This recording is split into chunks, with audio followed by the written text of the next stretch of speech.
It is your Classic Metal Show right here on the ClassicMetalShow.com. That is brand new music. The name of that song is Without a Bullet Being Fired. It is from Jim Peterik and World Stage's Winds of Change. And on the line right now is the legendary songwriter, musician, just the legendary Jim Peterik. Jim, how are you, man? I'm great, Chris. I didn't know I was legendary. This is great. Well, I'll tell you what, Jim, if for no other reason, there's about 1.5 million songwriters out there that would buy your pen for about $1 million just to have some of that magic. Well, that's sweet. I'm a lifelong songwriter, very dedicated to the craft, and I love performing so much, but it all starts with a song. Sure.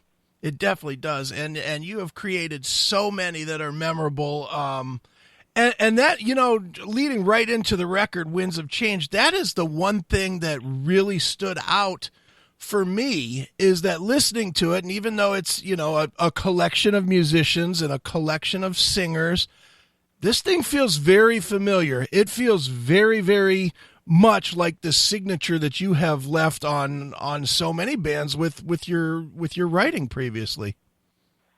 Wow, well, that's really nice to hear. Part of it is I surround myself with the people I love to work with, and of course, huge history with musicians like Don Barnes and Mike Reno and Dennis DeYoung, Kevin Chalfant, Toby Hitchcock. I'm just running down the list. Sure. Kevin Cronin, Danny Vaughan, who's really a newer friend, but I've been a Takedo fan for years. Lars Sufson from the great Swedish band Work of Art. Kelly Kagi, who, God, I've known him forever, and he's been a part of almost every World Stage concert that I do.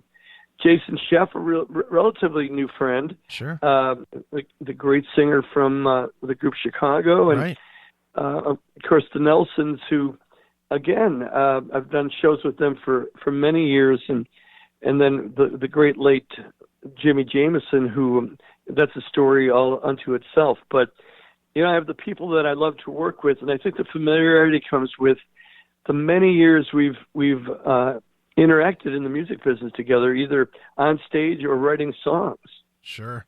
And the one thing that stands out, no matter who is singing the songs for you or your songs, is you have that tremendous ability to create a hook, but yet not overdo it. And I know you know what I mean. There's so many songs that are out there that are just repetitive, and yours, you throw the hook in at the right place, and anybody could sing it and probably make it sound, I don't want to say anybody, but most competent singers could sing your work and make it sound pretty good because the song is generally that strong. Fair? Wow. Well, the song is the vehicle to name check one of the first hits I ever had with Vehicle. But it really, it's the knack about songwriting for me is, like you said, putting the hooks into it, but giving it a little bit of depth so that you don't get sick of it on the third listen. Songs like, going back to my past, like something like I Can't Hold Back, which of course I co-wrote with Frankie back in the mid 80s. Sure. It takes a few listens to really absorb the song. It's a little bit of a learning curve, and I think unless you have a little learning curve, it's so simplistic that you get sick of it like real quick. Right. And hopefully, with some of my biggest hits, you mentioned 38 Special. One of the favorite songs I ever co-written was the first song we ever wrote together, which is Hold On Loosely. And that's one of those things where the more you listen to it, the more you realize that the lyric actually has something to say. Right. And I like to build in those little surprises. I think a song has to be catchy right off the bat, but then on repetitive listenings, you realize, hey, maybe there's a little bit of wisdom in there. So that's always like a little, treat at the end of the song. Sure. Now, Jim, for the world stage records and especially Winds of Change, I'm curious for you, how do you craft these songs these days? Do you write specifically to a voice that you want to work with, or do you write and then find a voice to match, or does it just sort of fall together by itself? How does that work for you? Wow, you're asking really, really great questions. Well, like with Survivor, of course, we had two lead singers, first Dave Bickler and then Jimi Jamieson. And I wrote very different for each singer. And it wasn't even conscious. But, when I heard Dave Bickler's voice, which is gravelly and sweet at the same time, I was writing songs or co-writing songs that fit that voice. More tough-edged things like, Poor Man's Son and Take You on a Saturday. And then, of course, when got the call that changed my life from Sylvester Stallone, Eye of the Tiger, which became a sound all of itself.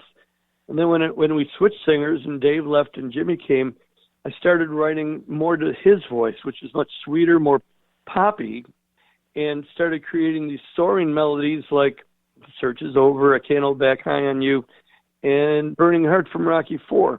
And even today, when I look at this list of songs, a lot of these songs were actually co-written with the artists that are co-singing them. So when you have Don Barnes in the room, you know what's going to sound good coming out of his mouth.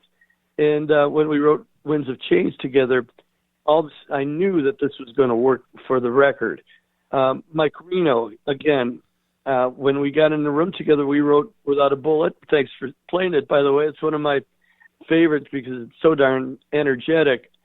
But, when he's sitting across from you, you're going to know right away if a song's working for his voice or not.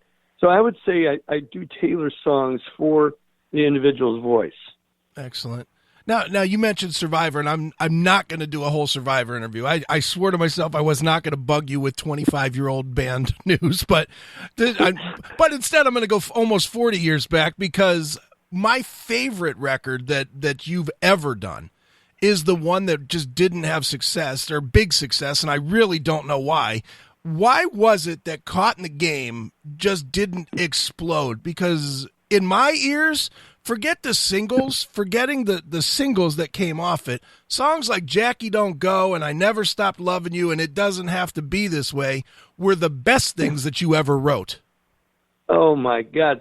Well, you're very perceptive, and I really appreciate it, because that is the lost album. And some of my favorite songs are on that record. I mean, Caught in the Game, the best guitar riff Frankie ever wrote.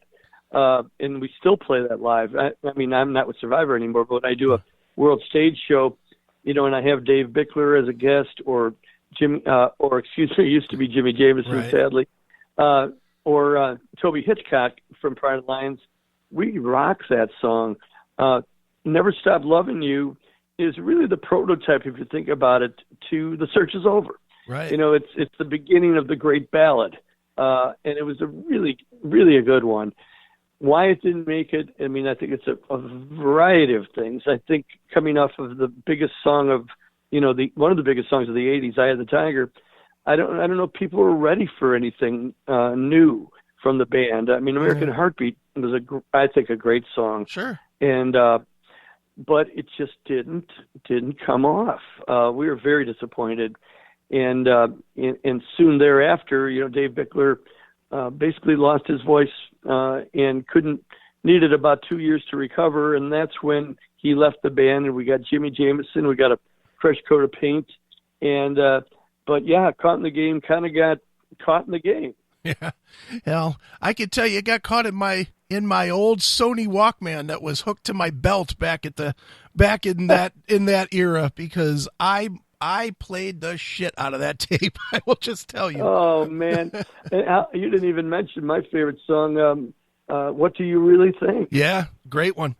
It's the whole record. One. It's nine great songs, and that was the one thing that was so surprising that it just wasn't a hit to me, was that if you were any kind of a fan at all, it's the perfect record. It not only has great songs, but the order of the songs fits, and the ups and the downs of it play nicely, and it's just a perfect record. It's one of those one of those that, as a fan of melodic rock, I really looked at him and still look at it, and I'm like, man, how did this record not explode?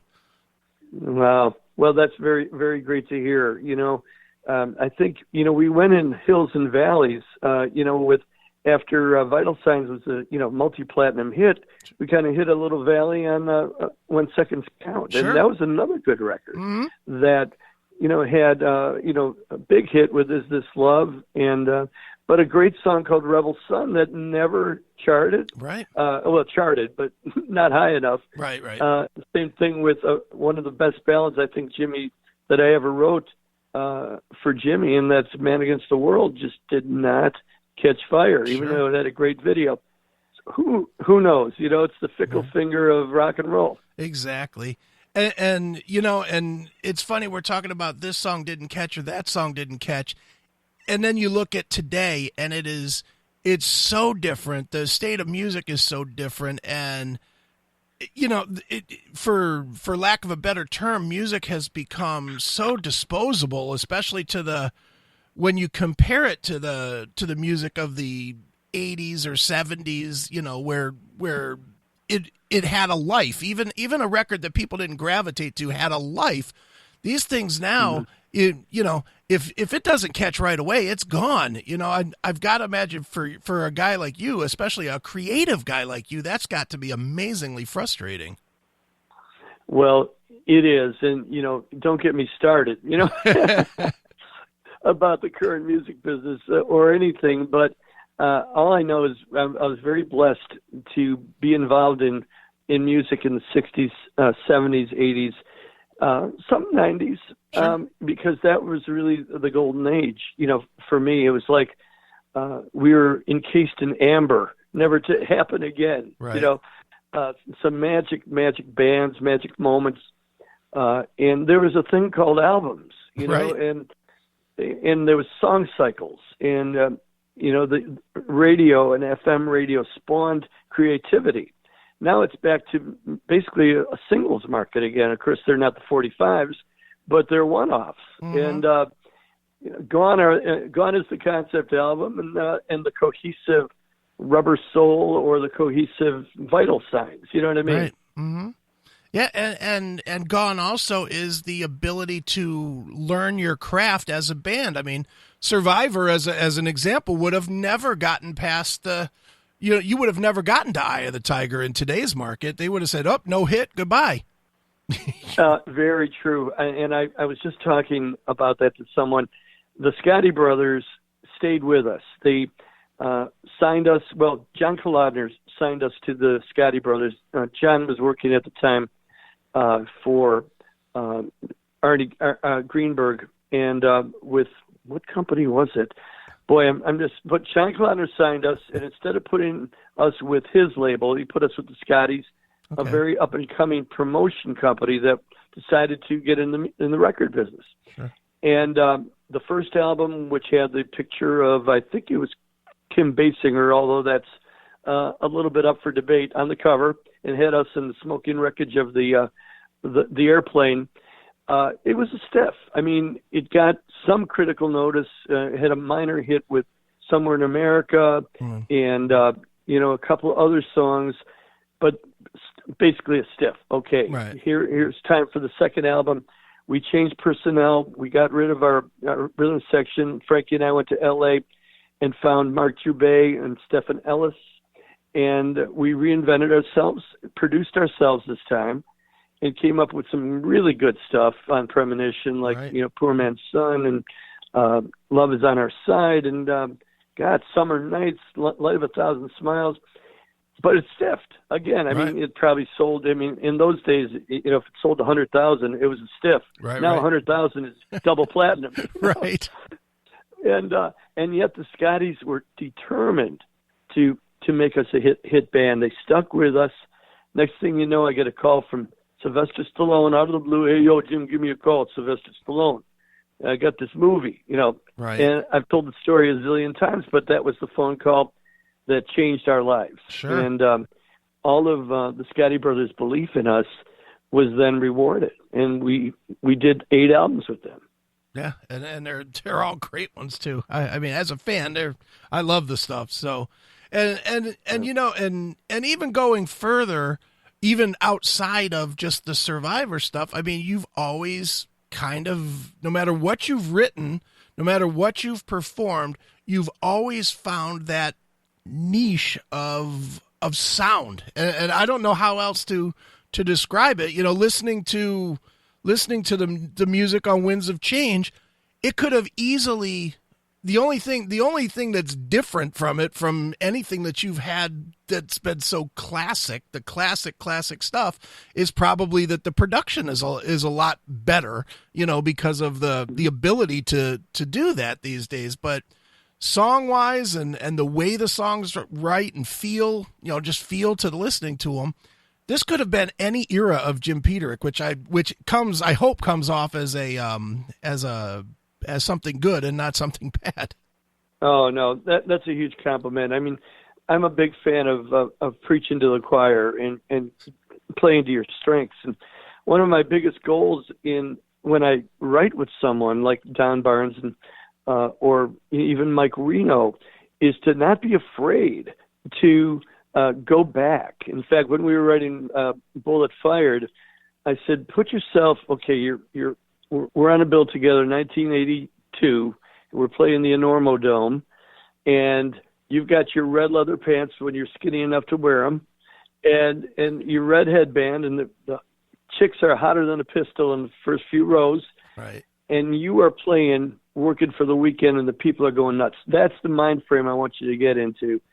And with every writer that I wrote on this album, I get them in the frame of mind of when they were in their sweet spot. Right. You know, whether it was Jason Sheff and Singing with Chicago, or, you know, Kevin Cronin. Of course, that's a little different story, which I'll tell you separately. Okay. But, you know, it's getting back in that frame of mind. It's not trying to reinvent yourself. It's just trying to, like I said, put a fresh coat of paint on what you do the best. Sure. Definitely. Well, you mentioned Kevin, so go ahead and tell us how did Kevin come about on this one? Yeah. Well, as you probably noticed, it's a very different, treatment and arrangement than anything else on the album. It goes down to almost like one voice, two guitars, and a like a string pad. That's it. Right. And the story of this is that this was the demo that Kevin and I cut back in 2005. And, we played it for John Kolodner, who was looking for one great more REO smash. Mm-hmm. And he loved the song, and he played it for Peter Asher, and Peter Asher ended up producing it for an album called The Ballads for REO. Right. And it was very well done. You know, lush strings, and, and Kevin called me about a week after the release and said, "What do you think?" I said, "I think it's great." And Kevin goes, "I like the demo better." And I go, "Why?" He says, "Because it's so real. You know, my vocal's a little bit pitchy, but it's vulnerable, and it's exactly the way I want to sound." So when I'm putting together songs for this, I really wanted that song on the album because I wanted people to hear the original inspiration, us in the studio in my little, it's not so little, but my home studio. Right. And me on piano and Kevin singing along with the track live, And he said, "Jimmy, by all means, put it on that, remaster it, remix it, whatever, put that version on the album." So what you're hearing there is the original version. Wow. Very cool, man. And, the other one that I guess everybody has to ask you about is of course you released one of the last recordings that Jimi Jamieson probably is ever going to have released, on the record. I have to imagine for you, somebody that has known Jimmy an awful long time, this had to be a very emotional, experience. Not necessarily just putting the song on the record, but putting it together and, hearing that voice again, no? Oh, man. Well, I'll tell you the story. I'll make it as brief as possible. But Jimmy came to me in 2008 and said, "Jim, I want to cut a country album. Would you help me?" I said, "Hell yeah." All right. I said, I love new country. And he said, "Well, I'm from Memphis, and I still got that kind of country blood, and, and I love the soul music, and I want to do that kind of album." And I said, "Great." So I wrote about 7 or 8 songs that are more or less in that general category. And Jimmy came into town, and we started cutting like banshees. And one of the songs is called "Love You All Over the World," and it was a standout to me. That it really always gave me goosebumps. But the record never came out. It was never even on a label because we got kind of sidetracked. We got a call from Serafino, and he said, Jimmy, to me, he said, Jim, I want you to produce a record for Jimi Jamieson. And it would have been the first really solo album that Jimmy had done since the whole Survivor thing. Right. And I got very excited about it, and so did Jimmy. And that album, of course, became Crossroads Moment and became huge, and at least in the genre of melodic rock. It was just one of the biggest selling records in Europe and Japan, and I'm very proud of that record. So all this so-called country stuff just sat on a shelf. And when I was putting together material for this album, that song stood out, but I didn't want it to be a country song on basically a rock record, even though it was very well done with mandolins and, I don't know, dobro, whatever else. So I asked Jimi Jamison's heirs, his family, if they wouldn't mind me taking that track, isolating Jim's vocal, and cutting a whole new track around it, more in the genre of that Jimmy was so famous for. Sure. And they said, do it. So there I am with the 24-track multi-track, and I have all the musicians called, my A-list of players, Eddie Breckenfeld on drums, all the world stage guys. Right. And we put up that track, and we isolate the fader that said Jimi Jamieson, and we all we were in tears to hear that voice again in that room. And his vocal inspired us. It's almost like he was in the room, and we were building that track around him. And I played it for the family, and they just all said, yeah, it's got to go on this record. Awesome. So it's a real special track for me. Sure. And now, Jim, with that song and with this collection of songs, I'm going to assume that you're going to put the world stage back on the world stage. Yes? No?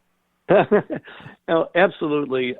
We always do our obligatory 2 shows a year, and they're always just immediate sellouts, and they're usually in the Chicagoland area. But now we have a booking agent in Europe through Frontiers, and we're working on that. Okay. And working on a big fall concert here in America with a lot of the artists that are on this record. One big blowout, and probably more. But you have to understand, I'm also touring with the Ides of March. Sure. We're just in August, we're releasing our 55th anniversary album called Play On, 14 new tracks. Nice. With Bo Bice and Mark Farner from REO. REO, BT. I said shit. Mark Farner from Grand Funk Railroad, who just came in and just nailed a song with me and the Ides. We got Joe Bonamassa on the record, not too shabby of a guitar player. Yeah. And Bo Bice, who sang Vehicle to the top of the charts after he came in second in American Idol back in 2005. Kathy Richardson, lead singer of Jefferson Starship. She and I wrote a song called Blue Storm Rising with another gal in Nashville. So, I mean, I'm busy with that, but World Stage is very special to me. And now that I've got Dennis DeYoung on it, it becomes a real big deal. And I wanted to tell you the story about that if you have a second. Yeah, I sure do. Yeah. Well, Dennis and I, first of all, we've been friends and rivals since back in the day. Right. And when I say rivals, it was always a friendly rivalry and a friendly competition where, they would come out with a ginormous hit, and then Survivor would hit with Eye of the Tiger, and we'd be like these competitors, benevolent competitors, Right. And I always totally respected him and supported him and vice versa. And we had tried to write songs through the years, but the timing was never quite right. And finally, we got together for dinner with our wives, and we just started talking about, I said, Dennis, why aren't you doing a new album? And it's the pep talk I give to all of the classic rockers. And the answer I always get is, oh, man, it's not going to sell. And, right. I'm tired of doing that. And, but I said, come on, Dennis, you've got your core base. People want to hear new Dennis DeYoung material. Finally, I shamed him into starting working on an album, and went through a lot of his material that it was in pieces since his last solo album. And I would say, hey, what's wrong with that one? And we'd write a song. Then I'd go to Italy and start a song, and I'd come back. What do you think of this? Gradually, this brilliant solo album was shaping up, and I said, Dennis, you need to do a track on my World Stage album. He said, oh man, I'm so focused on the solo album, and right. No offense, but no. I said, oh, okay, no problem. So then he heard the album, and I was just ready to turn it in, and he loved this album. And suddenly he's like, I got to be on this album. I said, all right. Nice. And so I kind of, shamed him into it. And we wrote the song called Proof of Heaven that, man, it just shouts sticks. Sure. It's just to hear that voice again, that DeYoung sound. I'm just so thrilled. And we did a video for it. Became the second single, if you can still call them singles. Right. But I was so glad that Serafino extended the deadline to turn in the album so we could do this amazing song. Excellent, man. Well, it is an amazing song. It's an amazing record. It's Jim Peterik and World Stage's Wind of Change. People, when is it out, and where should people look to keep up with you and get the record and all that good stuff?